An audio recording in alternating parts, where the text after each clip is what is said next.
Bom dia a todos, bom dia a todas, sejam muito bem-vindos e bem-vindas a mais um ICL Mercado Investimentos. Hoje o programa vai ser curtinho aí devido a todos os desdobramentos das operações da Polícia Federal. Caso a gente tenha alguma atualização, fiquem tranquilos que a gente também vai trazer para vocês. Mas hoje é um dia também importante, a gente vai passar pelos principais pontos aí do dia, o IPCA, que acabou vindo um pouquinho acima do esperado. A gente tem entrevistado e a gente vai falar como é que o mercado reagiu a tudo isso ou não nessa manhã. Mas antes de tudo, André, bom dia, como você está nessa manhã agitada, né? Bom dia, grande dia, gente, grande dia hoje, né? Hoje a pauta aqui fica até esvaziada por causa de tudo que aconteceu, né? Então vamos direto já falar com o nosso entrevistado agora, o professor André Galhardo, economista-chefe da análise econômica, professor da Unip, professor junto comigo lá da Unip, a gente trabalha junto, né? Então um grande prazer aí receber você, André. Bom dia a todos, o prazer é todo meu, agradeço imensamente o convite, é muito bom estar aqui ao lado de tanta gente boa, sobretudo ao seu lado, André, grande amigo, competente profissional.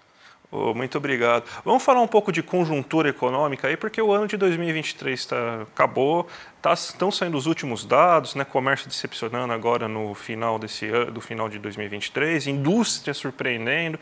Amanhã saem os dados do setor de serviços, né? Então, o que você acha que o PIB e o final do ano, né, que o PIB do ano passado vai acabar mostrando para a gente sobre o resumão aí de 2023, André? Beleza, André. Olha, a gente manteve, apesar do resultado negativo, né, de varejo, o varejo teve uma queda muito pronunciada. A gente teve algumas surpresas, né, com dados de dezembro. Apesar disso, a gente manteve um crescimento de 0,3% no último trimestre de 2023.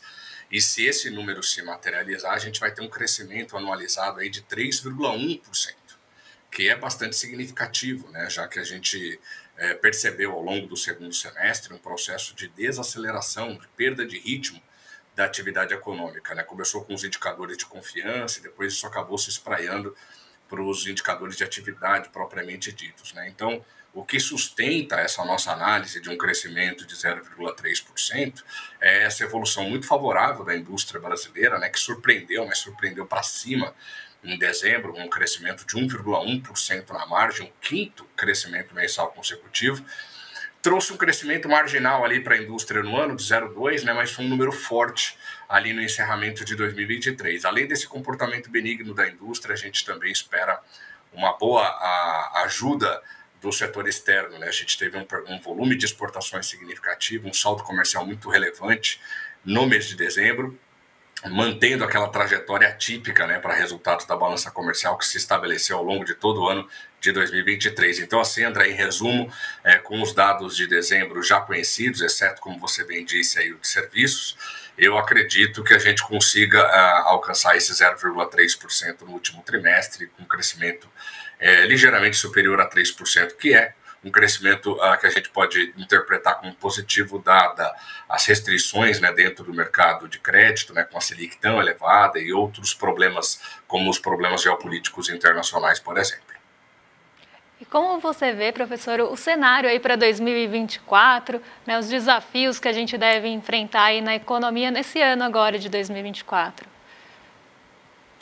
Olha, eu acho que o principal desafio é internacional.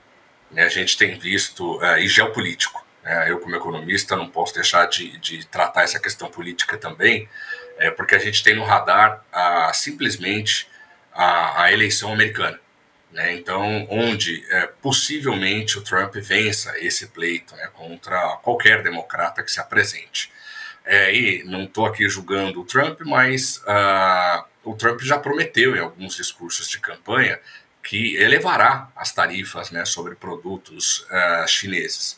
Isso pode causar problemas inflacionários e trazer problemas, né, dentro da cadeia produtiva global, como a gente viu ao longo da guerra na Ucrânia, ao longo dessa crise, né, dessa guerra no Oriente Médio. Então, eu acho que o principal elemento que pode trazer algum entrave para a economia brasileira, a economia global como um todo, é geopolítico e virá do setor externo, né? Além disso, a gente tem os eventuais impactos recessivos do aumento da taxa de juros na Europa e nos Estados Unidos, ou seja, será que finalmente o ano de 2024 será marcado pelos reflexos contracionistas desse aumento da taxa de juros que a gente viu ao longo dos últimos meses?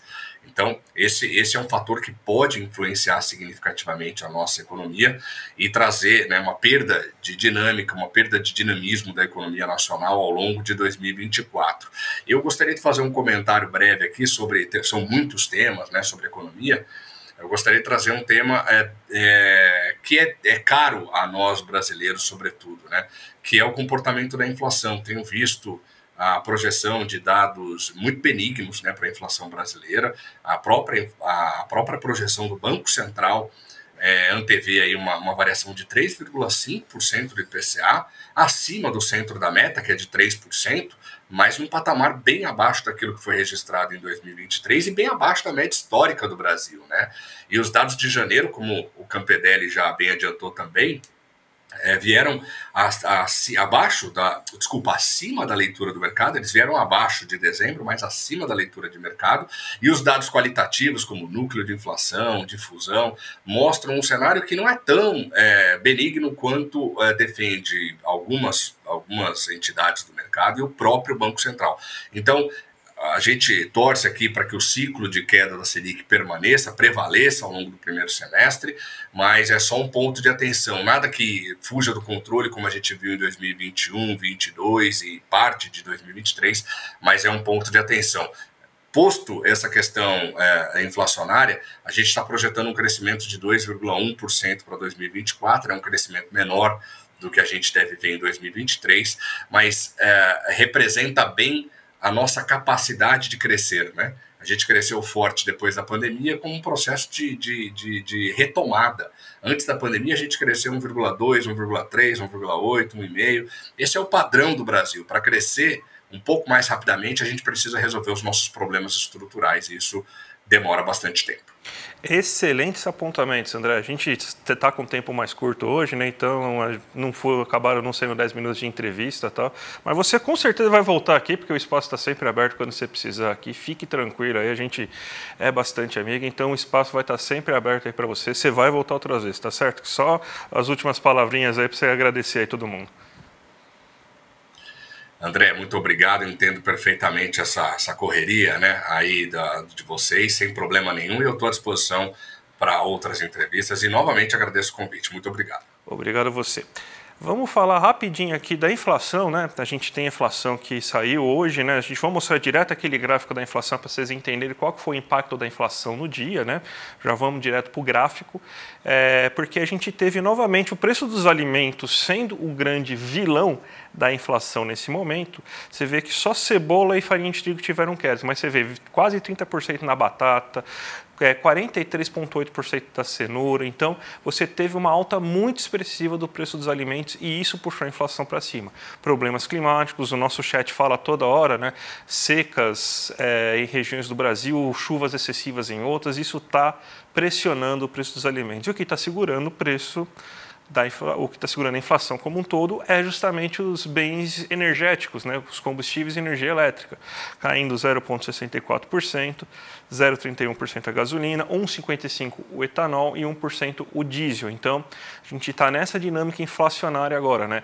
Crescendo o preço dos alimentos e sendo uma coisa pior para as pessoas com menor renda, mas os combustíveis, que é uma coisa que agrada mais a classe média, por exemplo, segurando a inflação e tendo uma queda, né?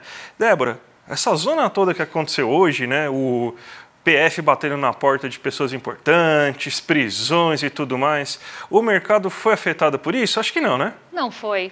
O mercado normalmente não responde a esse tipo de notícia, né? Dependendo, claro, da magnitude. Pode ter ali alguma mudança na visão do investidor do exterior em relação ao Brasil, mas não mexeu muito com a nossa bolsa. Quem pesou realmente nessa manhã na queda do Ibovespa, que vocês estão vendo aí na tela, foi o IPCA acima da expectativa do mercado.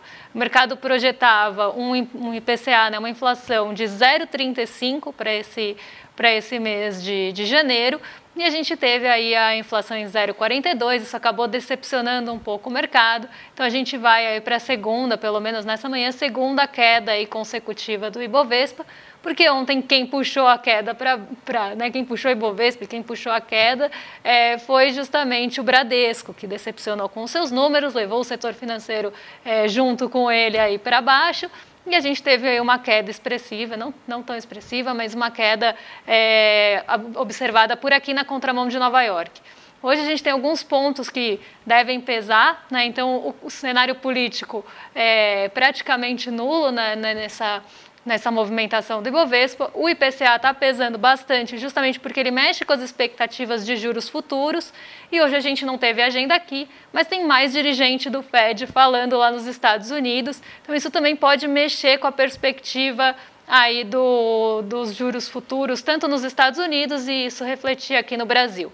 Então, um dia mais negativo aí para a nossa Bolsa, apesar da gente ter um dia positivo para as commodities.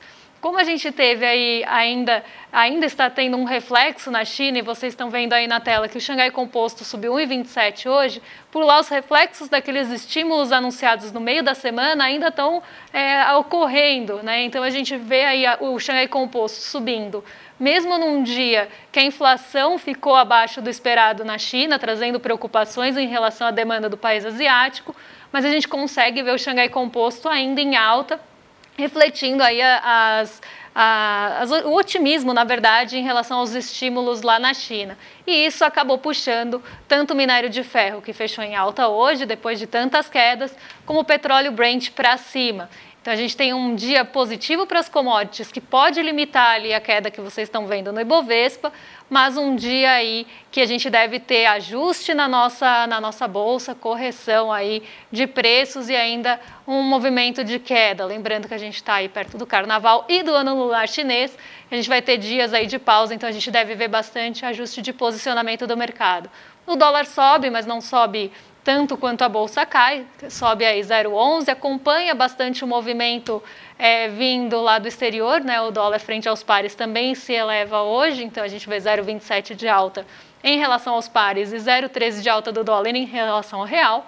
Mas aqui o grande peso da nossa bolsa deve continuar ainda com aquele sentimento ruim em relação ao setor financeiro, com a decepção do lucro do Bradesco e também aí com o IPCA pesando um pouquinho mais nos juros futuros hoje. Débora, a gente vai continuar agora, né? Para todo mundo aí que está vendo aí, a gente teve essa pausa para falar um pouquinho de economia, mas já vamos entrar agora com o William De Luca, agora no Rolê ICL, trazendo toda a repercussão, continuando a informar vocês sobre o caso, né? A Polícia Federal cumprindo 33 mandados de busca e apreensão, prendendo o general, batendo na porta do Bolsonaro. Então, tudo que aconteceu hoje, que tomou o noticiário, vocês vão continuar vendo aí com o William De Luca e a gente volta amanhã, né, Débora? Exatamente. Amanhã a gente está de volta com um pouco mais de calma. A gente vai trazer os dados com um pouco mais de detalhes aí para vocês a partir das 11. E agora, na verdade, vocês vão ficar com o Chico Sá e com o Guga Nublar e com o rolê. Eu sei que os rolezeiros já estão ansiosos aqui no chat, estão esperando aí o programa. Então agora vocês seguem aí com o noticiário político e com toda a cobertura do que está acontecendo aqui no Brasil. Um abraço, gente. Até amanhã. Beijão, até. Salve, salve família! Aqui quem fala é Renato Freitas, deputado estadual pelo Paraná. Estou aqui hoje para fazer um convite importantíssimo para vocês, para que participem no dia 18 de fevereiro, domingo, às 20 horas, da live que será realizada comigo e com o Eduardo Moreira. Eu falarei um pouco da minha experiência política e do valor da verdade dentro da política. A cabeça pensa onde os pés pisam. Eu atravessei alguns desertos e é sobre essas experiências que eu quero falar com vocês. Quer participar? É fácil. Se inscreve aqui no link abaixo e garanta a sua vaga. Firmeza? Tamo junto, um forte abraço.